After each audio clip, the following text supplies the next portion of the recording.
Today, Democrats have a clear strategy against Donald Trump. They don't need to craft stories about his administration. They plan to amplify the real world stories of those who are acutely feeling the effects. To that end, my next guest is one of the Democratic members of Congress who will be attending the president's speech, alongside his guest who lost his job because of Trump and Elon Musk's DOGE cuts. Democratic Congressman Joe Courtney and Gabriel Delattre, a Marine veteran who voted for Trump in November, both join me. So, Gabriel, first and foremost, thank you for your service. The theme of the president's speech tonight is the renewal of the American dream, although I know you were recently fired from the IRS just 5 days before the end of your probationary period. So what are you hoping to hear from President Trump tonight as you sit in the audience along with other federal workers who also lost their jobs recently? First and foremost, thank you for having me on. I'm hoping to hear the president say that he has a plan to reinstate the veterans that were fired and also the spouses of armed forces members that are overseas that use federal employment.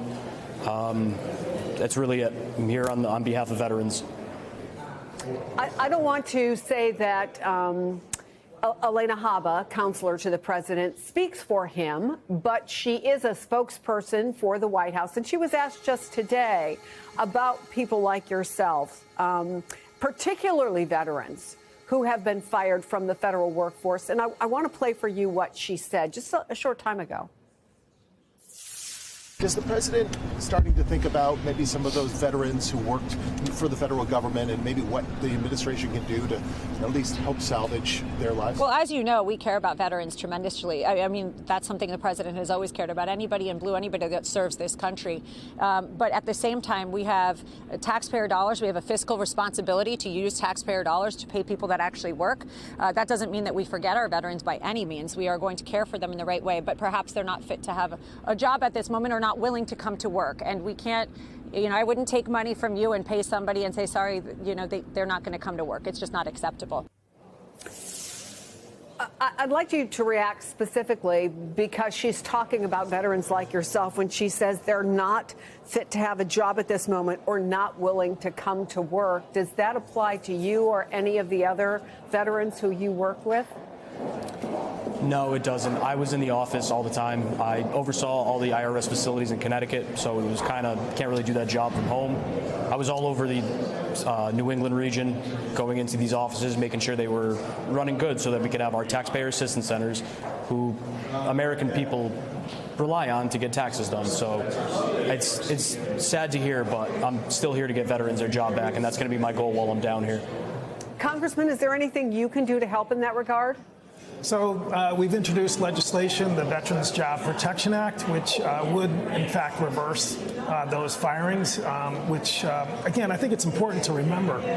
The federal government actually has been intentionally and targeted, in a targeted fashion, reaching out to veterans to take federal jobs because they have the right skill set in terms of teamwork, training, just like Gabe, who did logistics in the Marine Corps and now, was in a position to make sure these buildings were working, the way they're supposed to, and again, was going to work every single day. I mean, it's really tough to listen to someone accuse people just broad brush without, regarding, really understanding the truth, which is that Gabe and others were there diligently because that's the way they were trained in the military, was to show up and follow orders. There's all kinds of research that shows how military members have been important and, as you say, very disciplined members of the business community after they leave service. But one challenge, Congressman, tonight clearly is that you and other Democrats don't have the podium. Donald Trump has the podium. He'll be able to talk about the guests he's invited tonight. He'll be able to make emotional connections, for example, with the families of one person who was killed during the assassination attempt on his life. So how do you and other Democrats amplify stories like Gabriel's, not just tonight, but in the weeks to come? Do you think that in addition to legislation, which will be tough in a Republican Congress, there is a pressure campaign that can work? Absolutely. So, again, Gabe has been meeting with professional committee staff while he's been here in town, who, again, this is not just a one and done type of effort. I mean, people understand that this is going to take a while. I mean, he's represented by a federal employees union, who, again, is actually representing people like him that the IRS just, again, arbitrarily and indiscriminately fired.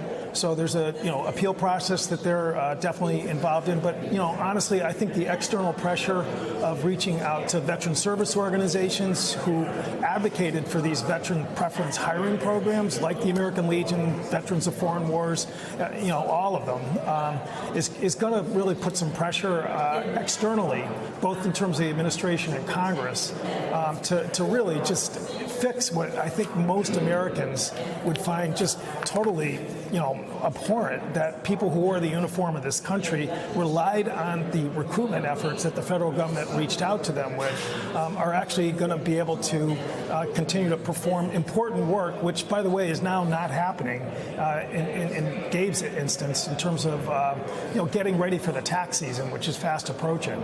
And which is so important to virtually all Americans. So, Gabe, let me ask you, if I can, personally, emotionally, financially, what this has done to you and your family. Put a lot of pressure on us, to be honest. We have a 6-month-old baby, my wife and I. Beautiful baby. We love her.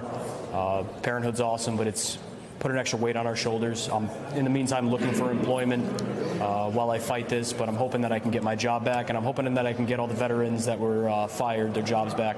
There was around 6,000 veterans that were let go. If I can come here and I can get 5,999 veterans their job back, but I don't, I'm okay with that too. Gabriel Delattre, congratulations on fatherhood. We wish you well. Congressman Joe Courtney, thank you so much as well. We appreciate your time.